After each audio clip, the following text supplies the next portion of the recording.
I don't particularly care to engage. I find this public discussion really counterproductive. People are trying to boil down a very complex situation into a soundbite. It's an attempt to oversimplify what I believe is a very complicated situation. Arguing about what bumper stickers should be used to describe this conflict is potentially misleading and inflames rather than illuminates. The other day I was talking to my British deputy about the American Revolution, and he responded, "You mean your country's first Civil War?" So I guess it's where you stand is where you sit. The situation is what it is, and what I see happening on a daily basis is a needless loss of life, because foreign fighters and some members of this society would rather use violence to settle the issues they're working through rather than the political process. At some point, Iraqis have to decide if they want peace. They have to decide that the future of their children is more important than the past or present problems, and they must be willing to work through them and through the political process. We've had a lot of accomplishments in the year that we've been here. A lot of great things that we have done are not always visible to the public at home, and they see the continuing violence as a sign we have not accomplished anything. I don't believe that. I believe we've accomplished a lot. We are in the difficult business of proving a negative, and that's, in the absence of our efforts, really, how much worse would it be? This Corps and the great military forces we command have helped to bring stability and hope to thousands of Iraqis that would otherwise not see these benefits. That said, there's a lot more work to be done, and we should not give in to the defeatist mood that I sometimes see displayed.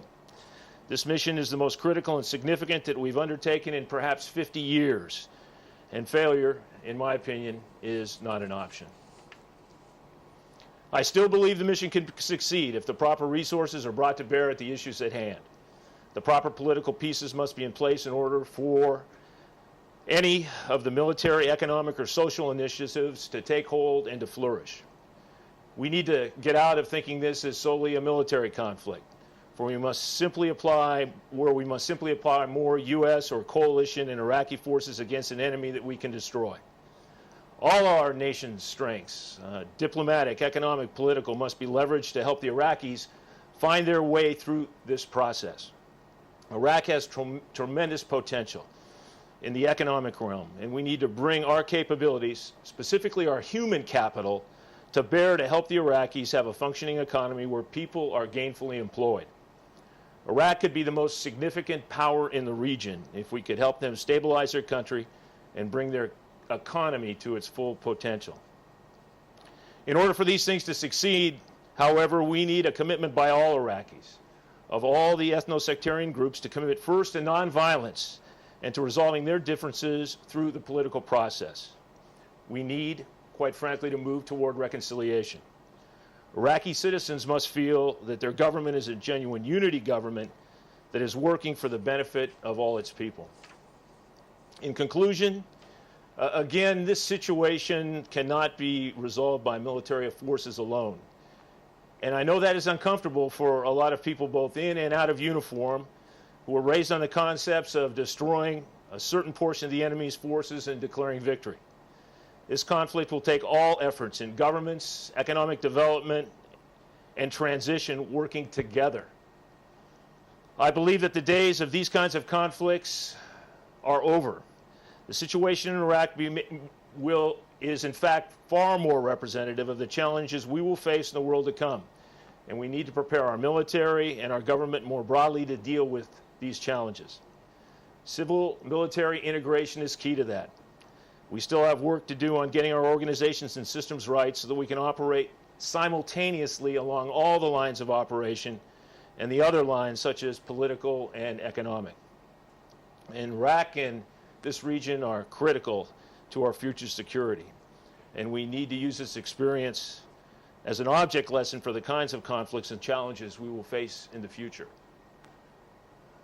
I will now take your questions. Well, thank you, General, for that overview and perspective. Let's go ahead and get started with Pam. General, this is Pam Hess with United Press International. It's the narrative that we've gotten here over the last year in Iraq is that it was the Golden Mosque bombing that set this all off and set Iraq on the course it's on now. But I think it's got to be more complicated than that. Can you explain to us how you think Iraq got from the elections that you talked about to where it is now, what the missteps were on the part of the United States that we could have done differently? And I think we're aware of what the Iraqi government could have done differently, as in getting organized more quickly and moving towards reconciliation, handling the oil. But could you focus on the U.S. end? What missteps did we make in the last year? Well, I think the Golden Mosque bombing was absolutely critical. In my 2 years here, there's not been a single more definitive event that seemed to have changed the way Iraqis looked at themselves and looked at their country. I remember when I was over here in my first year, the issues of sectarianism were something that were possibly far below the surface, but when you talk to Iraqis, they considered themselves Iraqis. And there wasn't a single situation that I remember in my first year where they pointed to the difference between Sunni and Shia when you went down into the neighborhoods. When you went down into the neighborhoods in Baghdad, where I was the first time, you found mixed neighborhoods of Sunnis and Shias who had lived together for many, many years. And quite frankly, neighbors didn't know what the sect of each other was. I happen to believe that we have done everything militarily we possibly can. We're working to strengthen the Iraqi military. The Iraqi army gets better every day. But I really believe the key to this conflict is to understand that it's going to take more than military action to solve the problems that face Iraq and to pull people together. It's going to take working along those other lines of operation, the economic and the political lines of operation, the reconstruction line of operation, to give Iraqis hope for their future. I'm still struck by the fact that when I go into the provinces and talk to provincial governors and ask them what's the one thing that I could do to, in fact, make things better and create a better security situation in their province, they unanimously tell me every time, put the angry young men to work, find jobs for them. And I think that it's those kinds of things that we need to do better. And I think it's those kinds of things that we have to convince the Iraqi government are absolutely critical to lowering the level of violence, at the same time that we do what's necessary for those who do not want Iraqi democracy to succeed. And sir, you don't think it's not too late for that? You think there's still an opportunity to turn things around? I definitely think there's an opportunity to turn things around. There's no doubt in my mind there is. I think we need to sit down, and I know we are. I know the Ambassador and General Casey are, and talk to the Iraqi government of some of those non-kinetic things that they need to do, some of the legislation that they need to get through the Council of Representatives that will move this country toward a brighter economic future, that'll put people to work, that'll take away the power base from many of the militias and many of the insurgents which attack our forces and Iraqi forces. I definitely think that this is winnable. But we've got to do those things that are necessary and help convince the Iraqis that it's not just the military alone that will solve the problems that face them. Hey, General Tom Bowman with NPR. When I was walking around that Baghdad neighborhood with you back in September, at that time the reconstruction money wasn't flowing to Anbar as it should have, of course where the bulk of the Sunnis live. There was no date for provincial elections by the Shia-led government, and then Baghdad was being ethnically cleansed of Sunnis. Given all that, what hope do the Sunnis have, and have you seen any real movement toward reconciliation?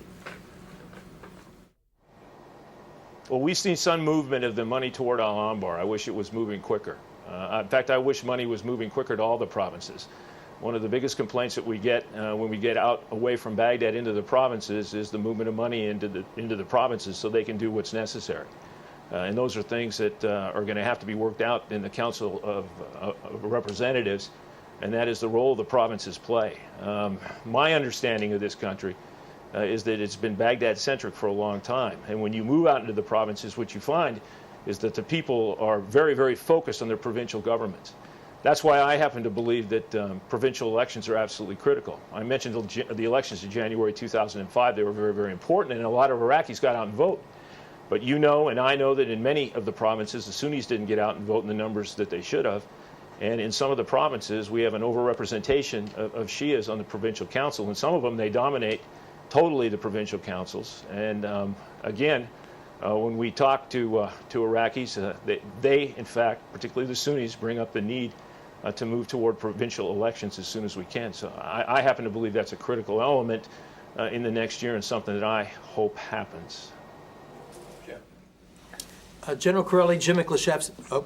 Hang on. Reconciliation.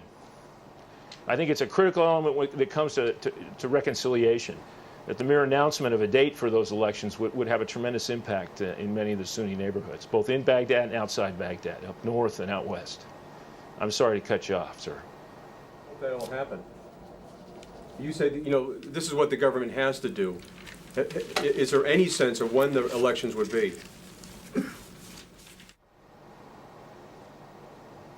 I haven't seen it yet. I know General Casey and the ambassador are working it very hard, and I haven't seen it yet, and I look forward to the publication of that date and getting the necessary legislation in place that will allow that to happen. Let's go back to the general. General Chiarelli, Jim McLeshevsky with NBC. The Iraq Study Group has set a goal of removing all U.S. combat forces from Iraq by the first quarter of 2008, save those that would be left behind for force protection. Is that even feasible? Can you set that kind of goal at this point? And what do you think of their proposition that you have to set these goals to let the Iraqis know the U.S. commitment is not open-ended, or they won't take any steps on their own behalf, such as reconciliation?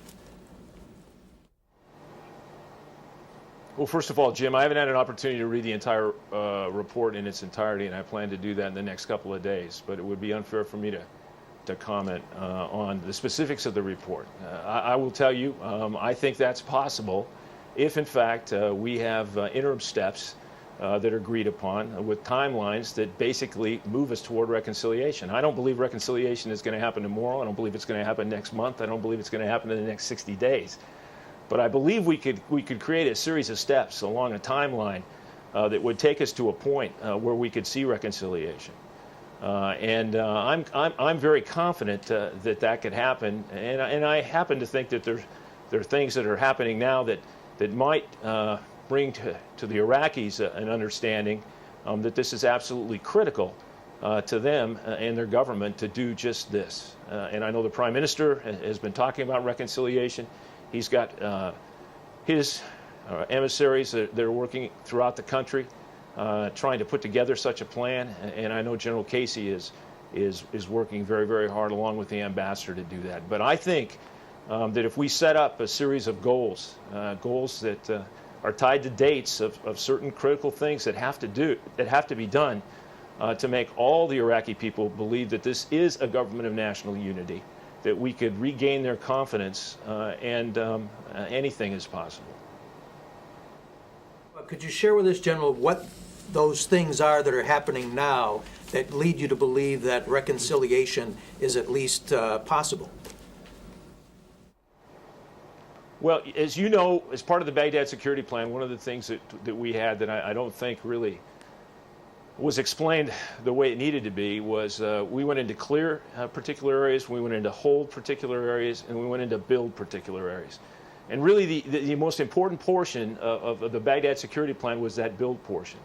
And as you know, our IRF money is in fact running out, that $18.4 million, and we understood that for many of the large infrastructure projects, that the Iraqi people and the Iraqi government would be the ones that needed to pick those up.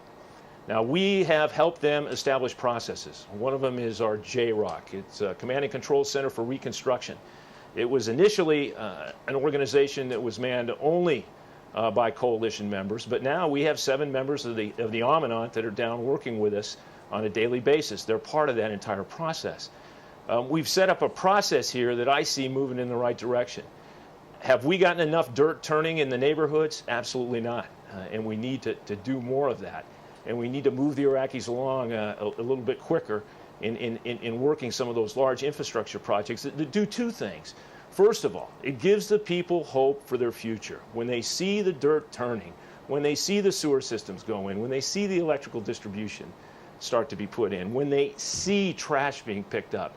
And if you do it on the scale that is needed in this country, it has the second effect of employment. And as I mentioned earlier, employment is absolutely critical to what we're doing here, to take the angry young men off the street. We've been doing some work with some different kind of models that take a look at what we could do if we can, in fact, improve job satisfaction with the Iraqis. And we see for really a very, very small improvement in job satisfaction, what our models tell us is that we could have a tremendous impact on the violence that is occurring in and around Baghdad. I think that this is absolutely critical to in fact, moving in that direction. But again, the Iraqis are key to this. We are not only in a period of transition to the Iraqi army, we also have to transition these other requirements, such as the capital spending that's so absolutely critical for this country so that it can be a major economic player, both in the region and in the world, and put its people to work. General Chiarelli, it's Lolita Baldor with the Associated Press. I mean, you just referred to the transition of the Iraqi army. One of these discussions here is the increase in the number of trainers to go over and embed with the Iraqis to help bring them along. Can you give us your assessment of whether an additional 10 to 20,000 trainers would be enough to do that, and whether or not you think that's possible, how well you think that would happen in order to get the U.S. troops to significantly reduce by early 2008? I won't give you a number because the staffs are working on numbers now and many of the options that they're working for General Casey. I will tell you, I think that this is a very important step. I think there's some misperception in the open press about what we had over here. We had a number of transition teams that were organic to the divisions and the units that came into Iraq. For the most part, those transition teams, about a third of the transition teams we had were 40 to 50 to 60-man transition teams. The decision was made for the other transition teams, and we have many, almost 300 transition teams throughout the country, to have small transition teams, correctly reported in the press of 10 to 12 individuals, but what has not been reported is the fact that those 10 to 12 individuals working at the battalion staff level were partnered with a unit. They were partnered with a unit that provided that additional training down to the company and the platoon level. We believe now that what we need to do is to embed those trainers, to make that organic as part of the Iraqi army and the Iraqi police.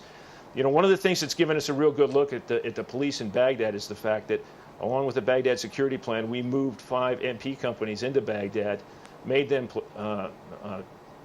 training teams for the police, and we basically had a one-on-one coverage of all the police stations, and we've uncovered some issues that we've got down in the individual police stations. The same with the national police. I think you know we're training the National Police, a brigade at a time down at Numania. They're going through a 4-week training period. At the end of that, they're issued a new uniform and they're moved back up into Baghdad. That 1st Brigade, the 4th Brigade, is in Baghdad now. It is in its own sector with a plussed-up PTT team, or NIPIT team, we call them, National Police Training Team. That National Police Training Team has the capability to be with those National Police 24/7. They don't conduct an operation that there aren't U.S. advisors out there with them. And that has proved to be very, very effective. We've got to change the perception as we have improved the capabilities of the National Police in and around Baghdad as being an organization that handles both Sunnis and Shias the same. So I happen to believe that as we transition to Iraqi control, as I hope that we'll see us moving out of some of the major metropolitan areas, that having these larger embedded training teams, if that's the course of action that General Casey chooses, will be a real benefit to what we see, and a real benefit to the Iraqi army, but in addition to that, to the Iraqi police, in particular the National Police. Jamie.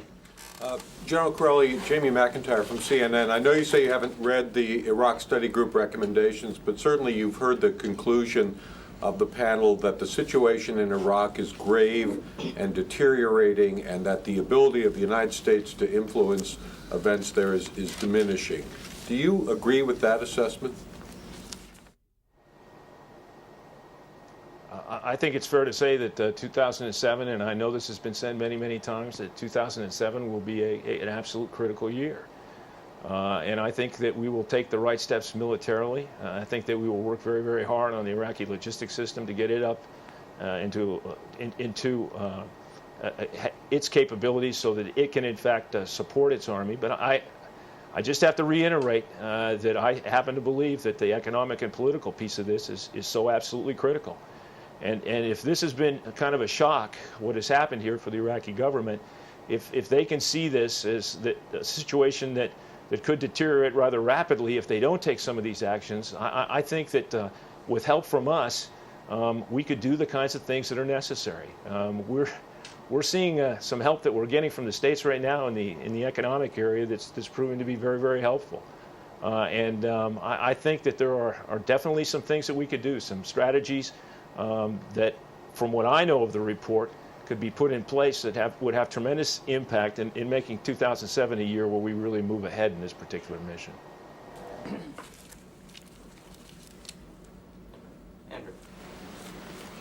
General Andrew Gray from Reuters here. Can I ask you about a specific incident? As you know, there are very conflicting reports about this overnight raid in Ishaki. Local people there holding up the bodies of children, saying that civilians have been killed. What's your understanding of what happened there? I can tell you I saw that report just as I was leaving to come over here today. I can promise you that in every one of these incidents that occurs that will be fully investigated. I think you've seen that in the past, and this one will be fully investigated if, in fact, there's any merit to the charges that are being made, at least from what I've seen in the press. And I promise you that that's exactly what we'll do. But having not had an opportunity to talk to commanders or to look in this in any great depth at this time, I would ask that we let the system work, and I know that you'll hear from us down the road if, in fact, there's any credence to these reports. General Chiarelli, Jonathan Carl with ABC News. Two questions. One, just on the embedded trainers. In your estimation, how long would it take if to quadruple the number of embedded trainers to train the trainers? How long would that process take? And then one of the central recommendations, central themes of the Iraq Study Group is that the Iraqi government needs to be essentially given disincentives if they do not do what they need to do, and that economic assistance and security assistance should be withheld if they don't do what they should do. Given what you've said about how important it is to get the unemployment rate down, what do you think about that idea of withholding economic assistance and other assistance, even security assistance, to if the Iraqis don't do what they're supposed to do? Well, first of all, on embedded trainers, we're going through the staff process now of seeing how quick we could do this. I think we could do it a lot faster than many people would believe. I don't look at time as being a problem at this particular time. I think we've got forces in country that will assist us with that. There may be a requirement for some additional trainers in very specific areas, but I think a majority under some of the issues, some of the plans we're looking at, could come from in-country, and I think that's something that we can do rather rapidly. As far as economics, I believe the Iraqi Study Group, at least from my time with them, I had an opportunity to talk with them when they were here, feel as I do, that putting Iraqis back to work is absolutely critical. When I briefed them and made that point to them, they were in agreement. And from the little that I've read of the report so far, I don't see anything in it that, in fact, goes against that.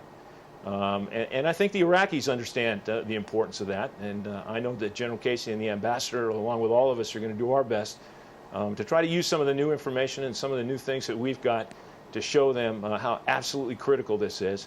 And I really think that the process of working them through the build portion of the Baghdad security plan, it's been something that hasn't come online as quick as we wanted it to come online, I got to tell you. I wish I was turning a lot more dirt down in those cleared areas. But I will tell you that we've done some projects down in the cleared areas. And I will tell you that General Casey recounted to me this morning that he was down in 2 or 3 of those areas just yesterday. And he came back saying and that life has returned to normal in those areas for the most part. Lots of people out, people who are out on the street, markets that are open, and life is going on as normal in many of those areas, in those areas that he was in. So he was very pleased with what he saw. I think we just have to expand this and convince the Iraqi government that there may be an amount of money that could be spent on creating jobs for Iraqis that would be just as important as growing the size of their army above what has already been announced. So I think that that is a very, very important component of what we need to do in the upcoming year. I think we need to make this our last one, Joe. General, this is Joe Tabit with Al-Hura. As a commander on the ground, why do you think the reconciliation has failed till now? What are the main problems? Sir, I'm the operational commander, and the kind of things that I see when I go out, I'd ask you to direct that question to General Casey and to the ambassador, but I will tell you, one of the things that I get told every time I go out is the one I mentioned earlier, provincial elections. I will tell you that many Iraqis in many of the provinces feel that that's critical, particularly some of the Sunni tribal sheikhs that we talk to and members of the Sunni community that we talk to. And many of them have told my commanders that set a date for provincial elections, and that'll have a big impact. I think seeing their lives get better is absolutely critical. I will tell you, one of the things that we did down in the Almeria area was we opened up a bank that had been shut down for 5 months. Now, that may not seem too important to an American that a bank is open in a neighborhood, but to the people of Almeria, that and electricity and working on some sewage problems were the #1 things that they asked us to get fixed. We went through the process with the Minister of Finance of getting the Rafidan Bank open in Almeria, and it's proved to be a big boom in making the people feel that their life is returning back to normal and that their government is in fact doing the kinds of things that they think are important. Now, I understand that a small thing like that may not seem to have the kind of impact that I'm attributing to it, but I will tell you that a whole bunch of small wins like that, with an increase in employment, an ability to go after the terrorists wherever they are, if you take all those things together, it has a tremendous impact, and I think it would move us toward national reconciliation. One last follow-up? One last. Boy, there's a lot of interest here, General. And I know we have reached the end of our time. Is there a critical follow-up there that you needed, Mr. Michalczewski? Yes. General, is the U.S. winning in Iraq?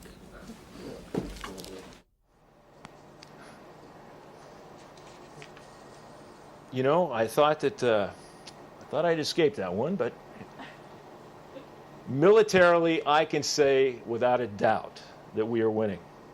We've never been defeated on any battlefield, sir, in this conflict, nor will we be. To ask if we're winning in Iraq is to think that one could boil the situation down to a simple yes or no answer, and I don't believe there is a simple yes or no answer. I think that it is wrong. It's the wrong question. The real question that I think we should be asking ourselves is, are we making the progress toward our strategic objectives? And I would have to give that answer a yes. Are we moving as fast as I wish we were, and I know General Casey wishes we were, toward meeting those strategic objectives? We are not. I know that he and the ambassador are working every single day to figure out ways to further that progress along those strategic objectives. You know, I've always told you, sir, that I think that many people back in the United States do not see the progress that has been made in this country because they are only shown the daily violence in Baghdad, and there's a whole bunch of reasons for that. You know, and your comrades know how difficult it is to get in and out, even around Baghdad and around the rest of the country. And I know most of you are stationed in Baghdad, and the level of violence in Baghdad has, in fact, been very, very high, much higher than any of us want it to be. But I will tell you that if it were not for the soldiers, the Marines, the sailors, and the airmen who look the devil in the eye every single day as they conduct their mission after mission to go out and, first of all, do their best to keep the sectarian violence down, and second of all, the promotion of a democratic Iraq, things would be a lot worse. I believe that with all my heart. Success does not rest on what we do alone. The real key is for the Iraqis to win this thing. It rests on the Iraqis, our coalition partners, and Iraq's neighbors to provide stability to this region and help the Iraqi people build a better future for their children. So in answering your question, I would say from a military standpoint, we are winning. And from meeting our strategic goals, yes, we are moving in the right direction, but not as fast as I know we all wish we were. Well, General, thank you very much for your time. I know we've gone a bit over, and I appreciate your indulgence. This has been very illuminating for us, and again, we just want to thank not only you, but also you for making your subordinate commanders available to us on a weekly basis to give us the kind of insight that only the commanders on the ground in the field can give us back here in Washington. Well, sir, I appreciate it. And I want to thank the press. Many of you have been over here and working under very, very difficult situations. And I know how hard and tough it is for you, and we appreciate your commitment to getting out and seeing what's going on. I only wish we could get you out more into more places to see many of the good things that are happening. I just returned from 2 days in Al-Anbar here over the weekend, and I see some great things happening out there. I'd like to add, though, that in the debate over the events happening in Iraq, I think that some people have lost sight of the daily acts of heroism that our service members perform here in the name of service to our nation and to freedom. I just signed an award recommendation for a soldier who performed an act of heroism that saved the lives of his buddies, 4 of them, and cost his own life in the process. And I'd like to use his story as an illustration of the tremendous dedication and sacrifice on the part of our service members that often goes largely unnoticed. Serving on a combat patrol as a Humvee gunner, the soldier saw a hand grenade coming at his vehicle and tried to deflect it. He was unsuccessful. The grenade slipped past him and into the truck that he was riding in. He shouted "grenade" and began to jump out of the truck per the standard grenade drill that the unit had. When he looked back, he saw that no one else inside the truck had heeded his warning, that somehow they had thought that his shouting of "grenade" meant that there was a grenade outside the vehicle.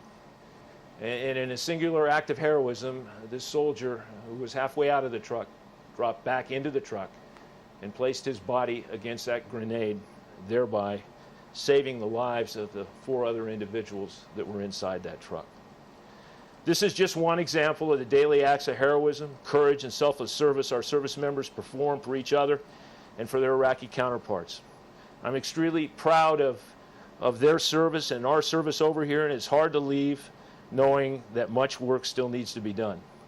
But the performance of these service members on the ground is what has made me feel so honored to have been their commander this last year.